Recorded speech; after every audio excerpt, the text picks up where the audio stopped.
Hello everyone, how are you all. विधिक शिक्षा के सेगमेंट में आज हम चर्चा करने वाले हैं एफआईआर क्या है, एफआईआर कब करवाई जाती है, एफआईआर का मतलब क्या है, और अगर बहुत इंपॉर्टेंटली पुलिस एफआईआर न लिखे तो आपके पास क्या उपचार है, आप क्या कर सकते हैं। तो एफआईआर जो शब्द है उसका हिंदी में मतलब है प्रथम सूचना रिपोर्ट, अपराध के किए जाने की पहली सूचना।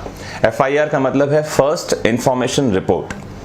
क्या प्रत्येक मामले में एफआईआर होती है, तो यह भी जानना जरूरी है। अपराध को हमने दो सेगमेंट में कैटेगराइज किया है, एक है संज्ञेय अपराध और एक है असंज्ञेय अपराध, cognizable offence, non cognizable offence. यदि अपराध संज्ञेय है, संज्ञेय का मतलब गंभीर किस्म का अपराध है। ये अपराध क्या होते हैं, संज्ञेय और असंज्ञेय, अगर आप ये जानना चाहते हैं तो हमारा ये चैनल आप देख रहे हैं तो इसमें एक लेक्चर हमने अपलोड किया है पहले ही कि संज्ञेय और असंज्ञेय अपराध क्या है। बहुत शॉर्ट में समझाऊं, संज्ञेय अपराध वे अपराध हैं जिनमें पुलिस बिना वारंट के किसी को गिरफ्तार कर सकती है, अपेक्षाकृत गंभीर किस्म के अपराध होते हैं। असंज्ञेय अपराध वे अपराध हैं जिसमें पुलिस बिना वारंट के गिरफ्तार नहीं कर सकती और अपेक्षाकृत कम गंभीर किस्म के अपराध होते हैं। तो यदि संज्ञेय अपराध हुआ है, कॉग्निजेबल ऑफेंस है, तो इसकी सूचना पुलिस को तत्काल दी जानी चाहिए। जैसे ही पुलिस को यह सूचना दी जाती है तो पुलिस इसको अपने एफआईआर रजिस्टर में नोट करती है। इसका प्रोविजन सेक्शन 154 सीआरपीसी में है, धारा 154 में। इसका मतलब क्या है, प्रथम सूचना प्रतिवेदन, फर्स्ट इंफॉर्मेशन रिपोर्ट, या इसे कहते हैं पहली सूचना की रिपोर्ट। किसको दी जाती है, पुलिस को। कौन सी पुलिस को, नियरेस्ट पुलिस को। साधारणतः लोग ये समझते हैं कि एफआईआर उसी थाने में करवाया जाना चाहिए जिसके अंतर्गत अपराध घटा है, लेकिन ऐसा बिल्कुल भी नहीं है। अगर अपराध हुआ है, आपके पास कोई जानकारी है या आप खुद ही पीड़ित हैं तो किसी भी पुलिस स्टेशन में जाकर शिकायत कर सकते हैं। सबसे इंपॉर्टेंट बात, यदि पुलिस को सूचना दी गई है तो पुलिस का काम है उसको एफआईआर रजिस्टर में नोट करना। यदि अपराध उनके थाना क्षेत्र में नहीं घटा है, किसी और पुलिस स्टेशन के एरिया में आता है, तो भी पुलिस उस एफआईआर को नोट करेगी। ऐसे एफआईआर को जीरो एफआईआर कहते हैं। बहुत इंपॉर्टेंट जानकारी है, ध्यान से सुने। ऐसे एफआईआर को जीरो एफआईआर कहते हैं। पुलिस उसे नोट करेगी और उस थाना क्षेत्र को भेज देगी, उस पुलिस स्टेशन को भेज देगी जिसके अंतर्गत ये आता है। अच्छा, आम आदमी को कैसे पता चलेगा कि कौन सा अपराध कॉग्निजेबल है, कौन सा नॉन कॉग्निजेबल है, तो इस बारे में भी व्यवस्था है। सेक्शन 54 और सेक्शन 155 दो धाराएं हमारे पास में हैं। मतलब अगर कोई व्यक्ति सीधे पुलिस स्टेशन में जाता है और पुलिस को यह पता होता है कि कौन सा अपराध कॉग्निजेबल है, कौन सा नॉन कॉग्निजेबल है। अगर नहीं पता तो इसके लिए हमको रेफर करना होता है सीआरपीसी का शेड्यूल 1 अनुसूची 1, जिसमें पूरी लिस्टिंग दी गई है कि कौन सा अपराध है, कॉग्निजेबल है कि नॉन कॉग्निजेबल है। तो पुलिस के पास व्यक्ति गया, उसने शिकायत की, पुलिस को लगता है कि यह अपराध नॉन कॉग्निजेबल है, असंज्ञेय है, तो पुलिस उसे एनसीआर रजिस्टर में दर्ज करेगी। ध्यान से सुनिए, एफआईआर रजिस्टर, एनसीआर रजिस्टर, दो रजिस्टर पुलिस के पास में है। एफआईआर रजिस्टर है फर्स्ट इंफॉर्मेशन रिपोर्ट की रजिस्टर, जिसमें कॉग्निजेबल ऑफेंसेस को दर्ज किया जाता है। एनसीआर रजिस्टर है नॉन कॉग्निजेबल रजिस्टर, जिसमें ऐसे अपराधों को दर्ज किया जाता है जो असंज्ञेय हैं। तो पुलिस का काम है उसको नोट डाउन करना और पुलिस व्यक्ति को सजेशन देगी कि आप न्यायिक दंडाधिकारी प्रथम श्रेणी, जुडिशियल मजिस्ट्रेट फर्स्ट क्लास की कोर्ट में जाएं और वहां आप शिकायत दर्ज करवाएं। तो असंज्ञेय मामले में सीधे पुलिस की जगह मजिस्ट्रेट ही शिकायत दर्ज करता है।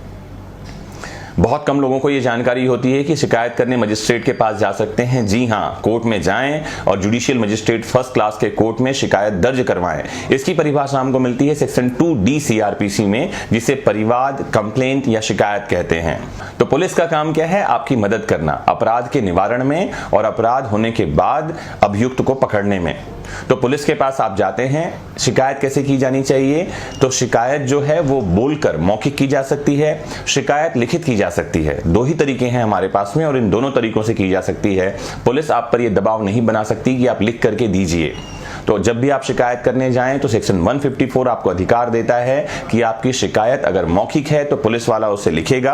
ये इंचार्ज पुलिस स्टेशन को जिम्मेदारी दी गई है पुलिस थाने के भार साधक अधिकारी को कि वो उसको लिखेगा या लिखवाएगा, और लिखने के बाद जो बातें लिखी गई हैं वो पढ़कर शिकायतकर्ता को सुनाई जाएगी कि आपने यही बातें बताई हैं।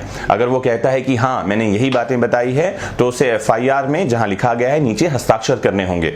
अगर वो चाहता है कि उसमें कुछ बदलाव किए जाएं तो बदलाव दबाव की मांग कर सकता है।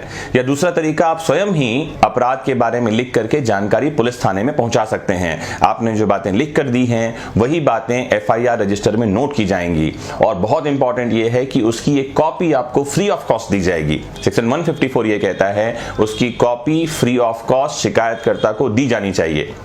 ऐसा नहीं कि आपने एक कॉपी दी और उसकी फोटोकॉपी में सील लगा कर दे दिया। एफआईआर रजिस्टर में नोट किया जाएगा और आपको जो कॉपी दी जाएगी उसमें आईपीसी की धाराएं लिखी होंगी कि इन धाराओं में शिकायत दर्ज की गई है। अगर ऐसा नहीं हुआ इसका मतलब है कि आपकी एफआईआर नहीं लिखी गई है।